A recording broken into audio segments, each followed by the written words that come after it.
Welcome back. Let's take you now to international news. A cordon has been set up on the road leading to a bar where dozens of people are feared to have been killed. At least 100 others were injured in the explosion at a bar in the Swiss ski resort of Crans, Montana.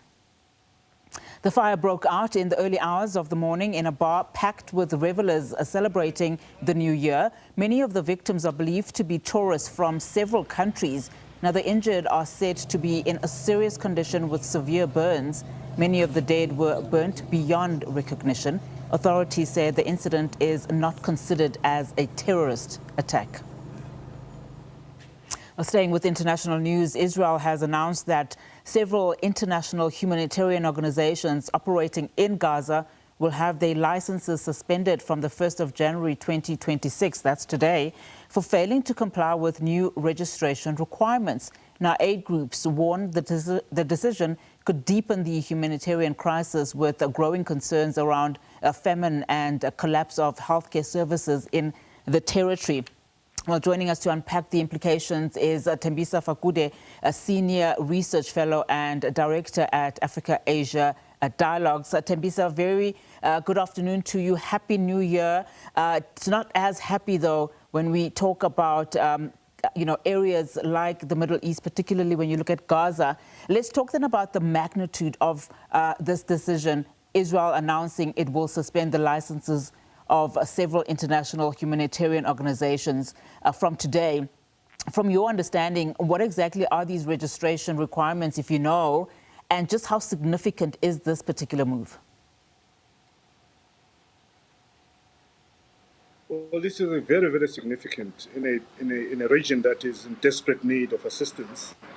You have a country that's hell-bent at continuing to punish the Palestinians. One would have expected that it will open the doors and it will open the border to allow all humanitarian aid to come into Gaza to help the people of Gaza, given that they're currently desperate. But instead, you have Israel continues to limit the entry of trucks, for example, with aid. But now we hear that they're also going to be expelling the humanitarian aid organizations in Gaza.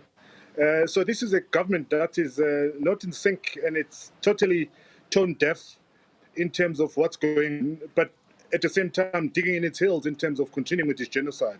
It wants to kill as much as it can, and also at the same time forcibly expel people of Gaza and as many of them as it could. So it's not really surprising. Over and above, by the way, the restrictions on the humanitarian aid organization, they continue bombarding Gaza. They continue suppressing the entry of aid from various countries in the world to enter Gaza. So it's continuing with this genocide, and I think the world community will have to put more pressure in ensuring that Israel does give reprieve to the Palestinian people who are currently under siege. Will you also hear what aid groups are saying, warning that this decision could deepen an already dire humanitarian crisis? Practically speaking, before we go into what world leaders ought to be doing and calling out, what does the suspension of these licenses then mean for civilians on the ground, particularly when you look at children, women, the sick, the elderly, especially as you're saying the bombardment also continues? There was an agreement in a phase one of this ceasefire that was achieved or facilitated by Donald Trump, and one of them required a certain number of trucks with aid to enter Gaza. But what we've seen is Israel stopping the aid from entering Gaza. There have been talks of opening the Rafah crossing in Egypt. Rafah, the only land border between Gaza and another country, which is Egypt. Most of the entry points are controlled by Israel, but Rafah is controlled or going to be controlled by Egypt. There are talks that that's going to be happening. But with these this latest announcement, you are to have suffering of the Palestinians escalated. As you correctly put it, medical aid is not coming in Gaza. You've got people who are suffering from diabetes, people who are suffering from cancer, who are not getting required aid because of the actions of Israel. So this is likely, if not certainly, going to exacerbate the situation in Gaza. We're going to have more and more people dying out of some of these diseases and sicknesses that are preventable, but because of the blockade of the borders and aid in Gaza, people are going to unnecessarily lose their lives, and families are going to continue to be impacted by this decision. Yeah, and that's why it begs, on many occasions, the question, how close is Gaza to crossing a point of no return, particularly when you look at, responses and reaction from Western allies, regional actors, the UN even? Yeah, well, we are reaching that point, but at the same time, the phase 2 is supposed to be kicking in based on the Trump's 20-point plan, which is going to be going towards reconstruction of Gaza. The question is, how do you reconstruct Gaza with so many people living in that strip, which is extremely small to accommodate people and the construction organization or plans?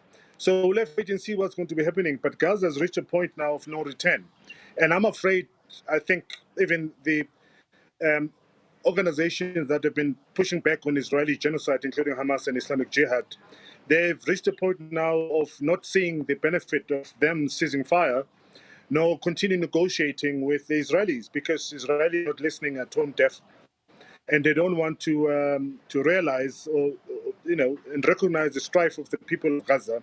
So they're likely to go on resuming with their struggle. That will include going back and taking arms and pushing back on the Israeli offense in Gaza. And if that happens, of course, is the people on the ground are going to suffer. So I don't see this being solved anymore moving forward.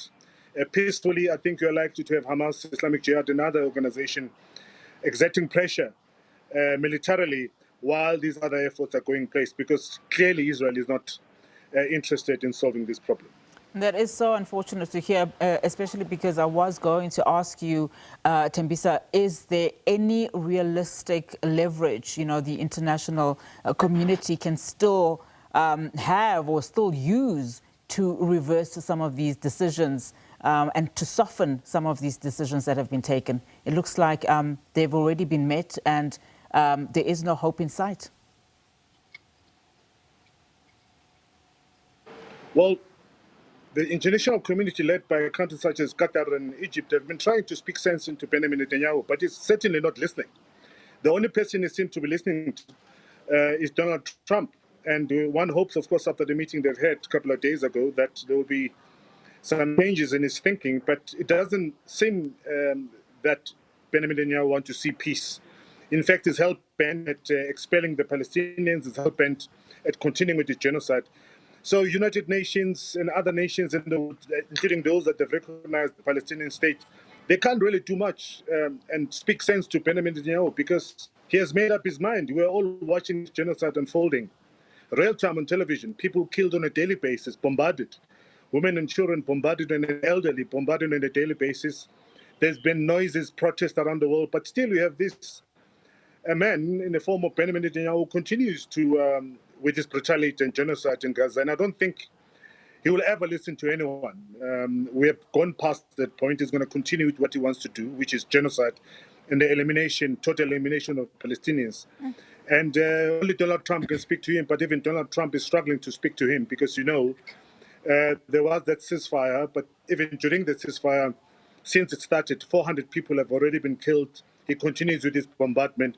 So he's who's Cannon, who's doing as he wishes. And I don't think that he's going to be listening to anyone anytime soon outside the United States. Yeah, and the two men continue to speak, as we saw recently. But thank you so much, Thembisa, for your insights. I really do appreciate your time as well today. Thembisa Fakude, Senior Research Fellow and Director at Africa Asia Dialogues.